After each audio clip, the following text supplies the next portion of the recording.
Welcome to Catalyst in the Cup. You are tuned in to Wi-Fi, our high-fidelity transmission into the hidden signals that run our world. Today, we are absolutely cutting the feed on all the low-fidelity noise, so no hacks, no trends, none of that influencer fluff. Just a deep dive. A proper root cause audit on, well, the most sophisticated machine you'll ever own. And looking at the stack of research on the desk, I can see we're not talking about a machine made of silicon and glass. This is about the human body. But I have to say, the angle here feels different. It is different. We're not talking about getting shredded or, summer beach bodies or whatever the magazines are screaming about this month. No. Aesthetics are, at best, a side effect. We're talking about engineering. Specifically, the fact that most of us, you, me, probably you listening right now, are operating with a massive compatibility error. A compatibility error? What, like trying to run a PS5 game on a Windows 95 desktop? It's even worse than that. Oh, yeah. It's the fundamental glitch of modern existence. We're suffering from what you could call a hardware-software mismatch. Okay, break that down. Look, if you look at it objectively, we're basically digital gods. We have the world's information in our pockets. We travel at 600 miles per hour. We live in climate-controlled boxes. We're running 2026 software. Right. Our lifestyle is the software, so the hardware is... A hardware is legacy tech. Yep. It's Stone Age. Your biological chassis is roughly 200,000 years old.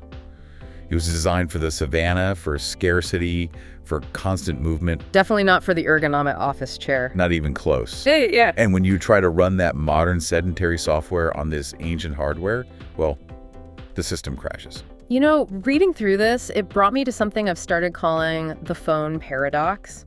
And honestly, once you see it, you just can't unsee it. It's such a strange irony of our generation. Go on. We treat our smartphones like actual deities. I mean, think about it. You get a new phone. What is the absolute first thing you do before you even power it on? You buy the case. You buy the case. You slap a 500 rupee tempered glass screen protector on it. You get the rugged, military-grade, shock-absorbent armor. You treat it like a Fabergé egg because, if you drop it, it cracks. And it costs a fortune to fix. Of course. Asset protection. Exactly.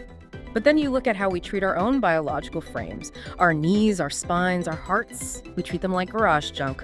We let them rust. We overload them with bad fuel. We ignore the check engine light for years. Why is the device in your pocket worth more respect than the hand holding it? That is the question of this deep dive. And the answer, I think, lies in the audit we're about to perform.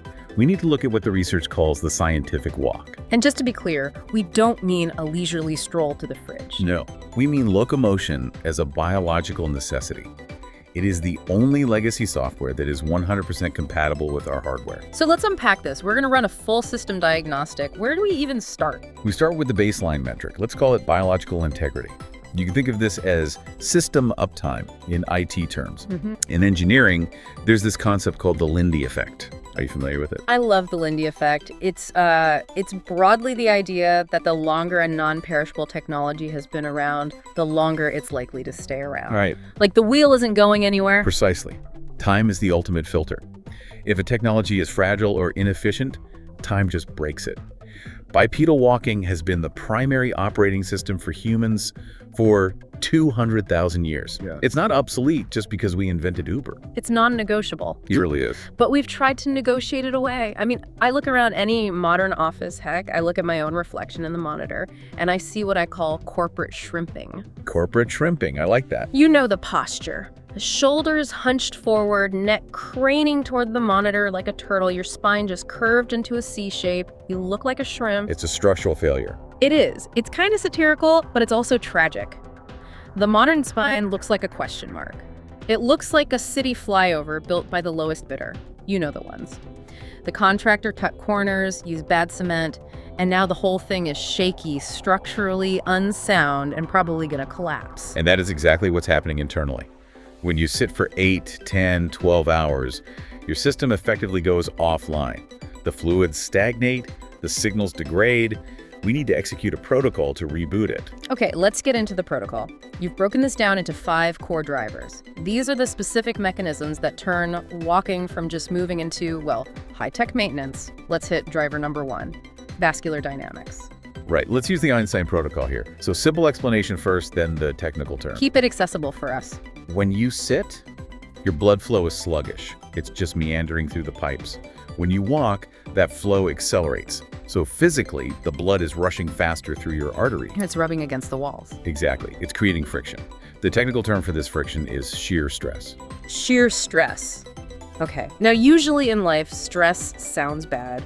We try to avoid it. In this case, it's the catalyst. That friction is a mechanical signal. It tells the inner lining of your arteries, it's called the endothelium, to wake up and produce a gas. It's called nitric oxide, or NO. And NO is the magic molecule here. It is. Nitric oxide is the signal that tells the pipes, your arteries, to relax and widen. It's called vasodilation. The pipes physically get bigger. So the pressure goes down. Pressure goes down and the flow improves. I'm visualizing this like an old bungalow. You know those beautiful old houses in the city with that terrible rusty old plumbing? Oh yeah, the ones where you turn on the tap and you just get this sad little trickle of water. Exactly. The pipes are narrow, they're calcified with crud. So because the pipes are narrow, the pressure is dangerously high, but the flow is terrible. Walking is like hooking that system up to a power wash. That's a great way to put it. It just clears the crud, forces the pipes to expand, and suddenly you've got flow. It's a full plumbing audit. That is a perfect analogy. You're lowering the resistance of the entire system, optimizing the flow dynamics. But of course, flow requires a pump. Which brings us to driver number 2. The second heart. Right. This one always blows people's minds. We grow up thinking we only have one heart. You ask a kid where their heart is, they point right to their chest. And that's a dangerous assumption. Let's just look at the sort of corporate hierarchy here. Yeah. Everyone assumes the heart is this CEO of the circulatory system. Of course. It's got the corner office, takes all the credit. I'm pumping the blood. Look at me go. Exactly. But it's a corporate lie. The heart cannot do the grunt work alone. I mean, think about the physics of it. Your heart pumps oxygenated blood down to your legs easily.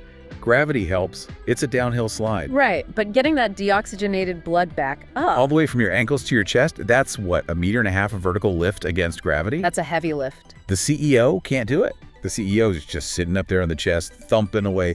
This is where the interns come in. The interns. Your calf muscles. They are the interns of the circulatory system. They do all the heavy lifting, and they get absolutely none of the credit. So how does the intern mechanism actually work?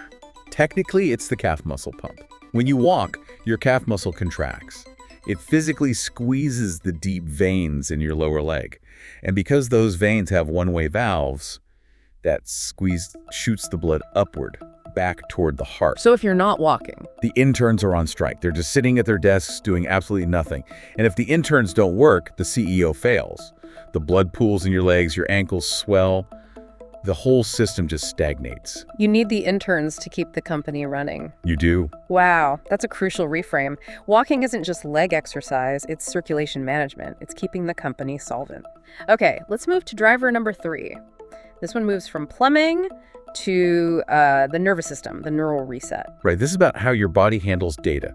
Your body has these sensors, specifically in your carotid arteries and the aortic arch, called baroreceptors. They monitor your blood pressure. Like a thermostat for your pipes. Exactly like a thermostat. Yeah. But here's the glitch. If you're stressed and sedentary and your pressure stays high for a long time because you're sitting in traffic or stressed about a deadline, these sensors get lazy. They start to think that high pressure is the new normal. They stop trying to lower it. They stop trying. Yeah. They recalibrate to a really dangerous baseline. It's like a thermostat that breaks and decides 35 degrees Celsius is a comfortable room temperature. Wow. But walking fixes this. The actual mechanical act of walking stretches those arteries. It forces the baroreceptors to wake up and retrain themselves.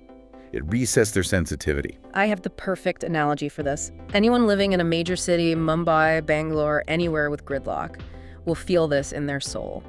High blood pressure is the internal equivalent of a rainy day at Silkboard Junction or the Western Express Highway. Oh, total gridlock. Just red lights as far as the eye can see. Honking, stress levels through the roof. You are not moving. The system is locked in fight or flight. You're just gripping the steering wheel, hoping for a miracle. And walking is the Wi-Fi router reset.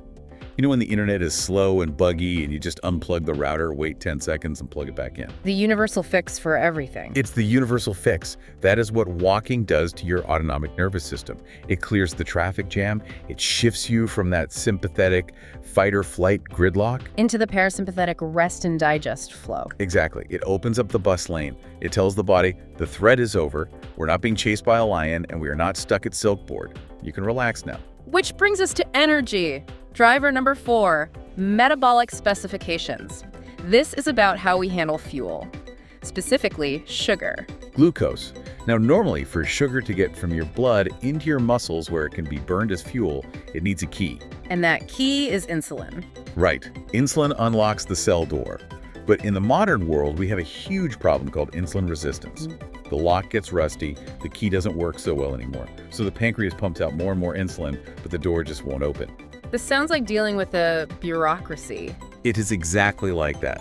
Think of insulin as a government clerk at the RTO, the Regional Transport Office. Oh no, I can already feel the frustration building. You have your paperwork, that's the glucose, and you need to get it stamped so you can move on. But the clerk, insulin, is basically useless. He's on an extended lunch break, or he just looks at you blankly and says server is down. And meanwhile, the line is backing up out the door. That's the high blood sugar. The glucose is just sitting there in the bloodstream, causing damage because the clerk won't do his job. Precisely. But walking introduces what we can call a backdoor mechanism. It's called GLUT4 translocation. Okay, that sounds technical. Break it down for me. When your muscles contract repetitively, like in walking, they push these little transporter units, the GLUT4s, to the surface of the cell. These transporters can grab glucose directly from the blood. They don't need insulin. Wait, so they bypass the clerk entirely? Completely. Walking gives you a VIP backstage pass. You don't need to wait for the RTO clerk to finish his chai. You just walk right past the counter, stamp your own papers, and get the job done. That is incredibly empowering. You are physically bypassing a major metabolic bottleneck. And this is why walking is so critical for managing things like diabetes and metabolic health. You are taking the system off automatic and running it on manual override. You are forcefully clearing the glucose from your blood. I love that. Manual override for your metabolism. Okay, driver number 5. We've fueled the car, we've cleared the traffic, now we have to take out the trash. Systemic clearance. This is probably the most overlooked driver of all. Your body is constantly producing waste. Metabolic byproducts, dead cells, toxins. In the blood, the heart pumps it to the kidneys to be filtered out. But there's another system, the lymphatic system. And in the brain, it's called the glymphatic system. These are the sewage pipes. They are the sewage pipes. But here's the major design flaw. The sewage system does not have a pump. There is no heart for your lymph. So how does the waste move? I mean, if there's no pump, doesn't it just sit there and stagnate? It relies entirely on mechanical squeezing. When your muscles move and contract, they squeeze the lymph vessels and push the fluid along. So if you're sitting... The sewage sits, it stagnates, it becomes a swamp. Okay, here's the visual for that. Think of the municipal garbage truck, but not just any truck, the one that comes at 3 a.m. Why 3 a.m.? Because that's the only time the streets are clear enough for it to actually move. If you're sedentary, it's like the streets are perpetually blocked with traffic, the truck never comes, the garbage just piles up. And in the body, that garbage is inflammation. Yeah. In the brain, it's even worse. We're talking about neurotoxins like amyloid beta. These are the proteins directly linked to Alzheimer's disease. That's terrifying. It is. The research shows that this brain clearance system, the glymphatic system, it happens mostly during deep sleep, but physical activity during the day primes it. If you don't walk, you're not clearing the streets for the night crew. You're allowing the waste to literally rot in your cells. So if you don't walk, the waste rots in the streets. That's a horrifying image, but I think it's one we need to hear. It isn't just about burning off a samosa, it's about taking out the trash so your brain doesn't rot. Exactly, we do. And this brings us to the final calculation, the ROI analysis, the return on investment. We've talked about all the drivers, so what is the actual systemic gain? Well, it comes down to a concept called anti-fragility. That's Nassim Taleb's concept. Right. Mechanical things, your car, your toaster, they're fragile, they wear out with use. You drive a car for 100,000 miles, the tires are bald, the engine is shot, it degrades. But the human body is different. The body follows something called Wolff's Law. Bone and tissue adapt to the loads that are placed on them. If you stress them correctly with something like walking, they don't wear out, they get stronger. So we're not just burning calories, we're reinforcing the actual chassis. We're building a structure that can handle the load. We are prioritizing the signal, the healthy biological function, over all the noise of modern inflammation. So we've audited the system, we know the drivers, but before we sign off, we have to talk about execution. Because I see people walking, especially in the park in the mornings, but they're not really walking. The zombie walk. I know exactly what you mean. Yes, head down, neck bent, scrolling through reels, or checking work email while they shuffle along. That completely defeats the purpose of the neural reset. Remember the baroreceptors. If your brain is still locked into the dopamine loop of the screen or the stress of that email, you are not resetting the system.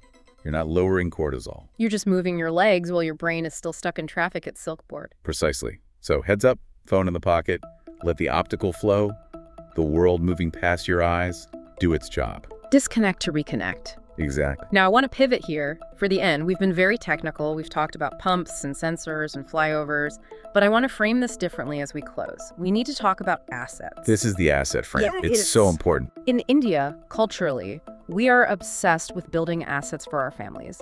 We spend our entire lives accumulating. We buy gold. We buy property. We obsess over our fixed deposits, our FDs. We do all of this because we want to leave something behind. We want to be a pillar for our children. But there is a huge blind spot in that portfolio. A massive one. Your body is the only asset that cannot be inherited. You can pass down the house. You can transfer the bank account. You cannot transfer your health. And here's the brutal truth of it. If this asset depreciates, if your health fails because you ignored the audit, it doesn't just vanish into thin air. It becomes a liability. That's the hard part. You don't just stop being an asset, you become burden. You become the patient that your family has to care for. The time and the money you wanted to leave them. It all gets drained taking care of the liability you became. It's a harsh reality to face, but it's the ultimate motivation. Walking isn't just for you. It is not just about fitting into your old jeans. It is your insurance policy. It's the maintenance protocol that ensures you remain a pillar for your family, not a patient. That's the mandate. Gravity is trying to pull you down. It wants to collapse that flyover we talked about. Movement is your rebellion against that collapse. Every single step is a vote for uptime. Every step is a signal boost. So here is your directive. Don't just listen to this deep dive. Execute the protocol. Join the Wi-Fi network. Hit that subscribe button for Catalyst and the Cup. We are here to keep your signal strong. Don't let the noise win. Audit your life. Boost your signal. We'll see you in the next transmission.